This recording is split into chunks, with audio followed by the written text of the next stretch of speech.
সূরা ফাতিহা নামাজের প্রতি রাকাতেই তেলাওয়াত করতে হয়। এজন্য সূরা ফাতিহার সহিহ উচ্চারণ জানা আমাদের প্রত্যেকের জন্যই জরুরি। আজকে সূরা ফাতিহায় আমাদের যে ভুলগুলো হয়ে থাকে সেগুলো নির্ণয় করব এবং সূরা ফাতিহার সহিহ উচ্চারণ শিখব ইনশাআল্লাহ। প্রথম আয়াত, আলহামদুলিল্লাহি রাব্বিল আলামিন। এই আয়াতে প্রথম শব্দে আলহামদু, এ জায়গায় আমরা হাকে হা বলে ফেলি অনেক সময়।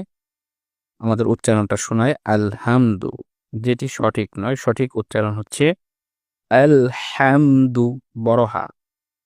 ২ নম্বর হচ্ছে লিল্লাহি, এ জায়গায় যেহেতু আল্লাহ শব্দের লামের পূর্বে জের এসেছে, এজন্য এই লামটি পাতলা হয়ে উচ্চারিত হবে। উচ্চারণটা হবে লিল্লাহি।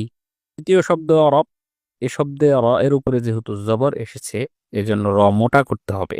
কিন্তু আমরা আমাদের তেলাওয়াতের সময় রকে অনেক সময় মোটা করে পড়ি না, যেটি ভুল। উচ্চারণটা হবে রব বিল। তারপরে চতুর্থ শব্দে আইন রয়েছে, এটা হামজা নয়, কিন্তু আমরা অনেকেই আইনকে হামজা উচ্চারণ করে ফেলি, আমরা বলে ফেলি আলামিন, যেটি সম্পূর্ণ ভুল। এবং এই শব্দের শেষে যেহেতু মদের হরফের বামের হরফে ওয়াকফ হয়েছে, এজন্য এখানে ৩ আলিফ পরিমাণ টেনে পড়তে হবে।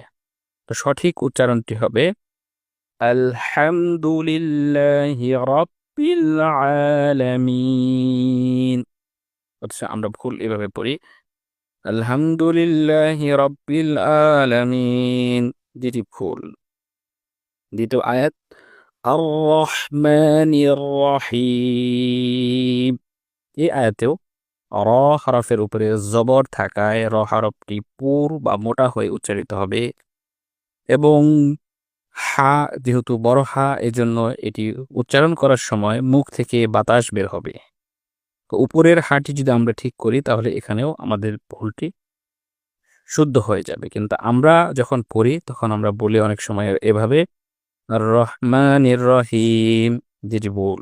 যেখানে র উপর হচ্ছে না, আবার হাও উচ্চারণ হচ্ছে না। সঠিক উচ্চারণ হচ্ছে আর রহমানির রহিম, আর রহমানির রহিম। তৃতীয় আয়াতে মালিকি ইয়াউমিদ্দিন, এখানে মিমে যেহেতু খাড়া জবর রয়েছে, এজন্য এক আলিফ টেনে পড়তে হবে। আমরা বলবো মালিকি ইয়াউমিদ্দিন। চতুর্থ আয়াত, ইয়াক